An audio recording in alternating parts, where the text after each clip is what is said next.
Selamat malam Pak Pendeta, mohon penjelasan apa artinya Lucifer. Banyak orang mengatakan bahwa Lucifer itu adalah setan atau bosnya setan. Apakah benar atau tidak, Pak? Memang saudara ya, pandangan umum itu menganggap bahwa Lucifer itu adalah setan, atau lebih tepatnya bosnya setan. Dan boleh dikatakan bahwa 99% orang Kristen termasuk para pendeta menganggap demikian. Nah, tetapi saudara, jelas menurut saya ini sesuatu paham yang salah.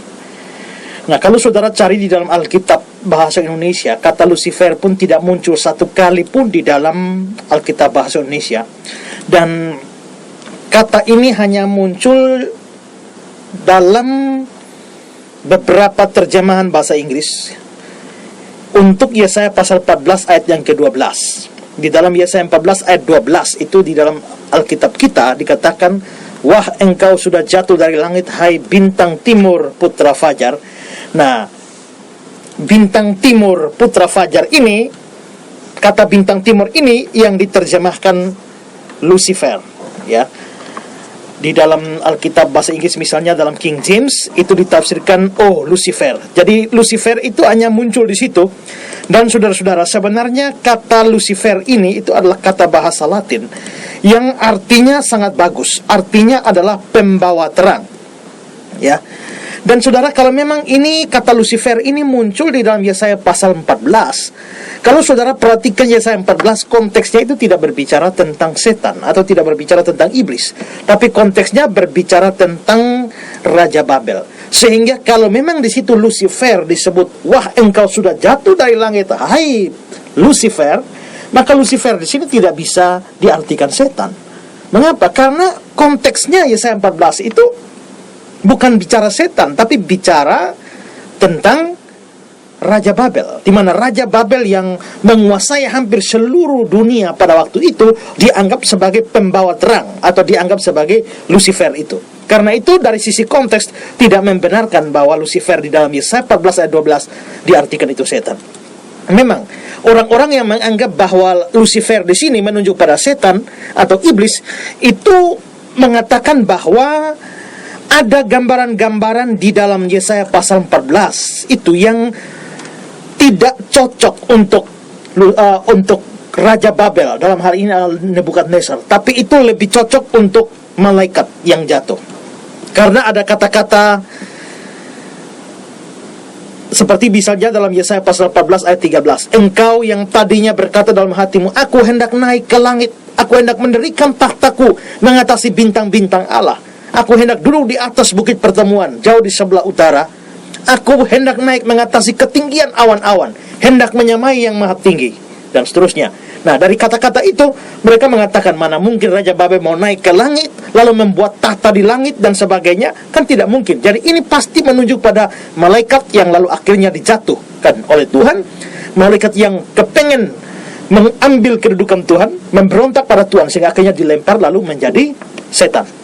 Nah, tetapi saudara, ini jelas salah. Karena apa? Karena kata-kata dalam Yesaya pasal 14 ini ditulis dalam bentuk puisi. Sehingga kalau puisi itu, aku hendak naik ke langit, aku hendak mendirikan tahtaku mengatasi bintang-bintang Allah, itu tidak harus diartikan secara hurufiah, tapi itu mempunyai arti figuratif, ya. Dan karena itu maka kata-kata itu tidak bisa diartikan bahwa itu bukan Raja Babel, bukan Nebukadnezar, dan menunjuk pada malaikat yang jatuh. Lalu saudara, juga perhatikan ya, tadi saya sudah singgung, nama Lucifer itu artinya pembawa terang. Dan ini berarti nama dengan arti yang bagus. Lucifer, pembawa terang. Dan menurut saya ini tidak cocok dengan setan yang adalah kegelapan.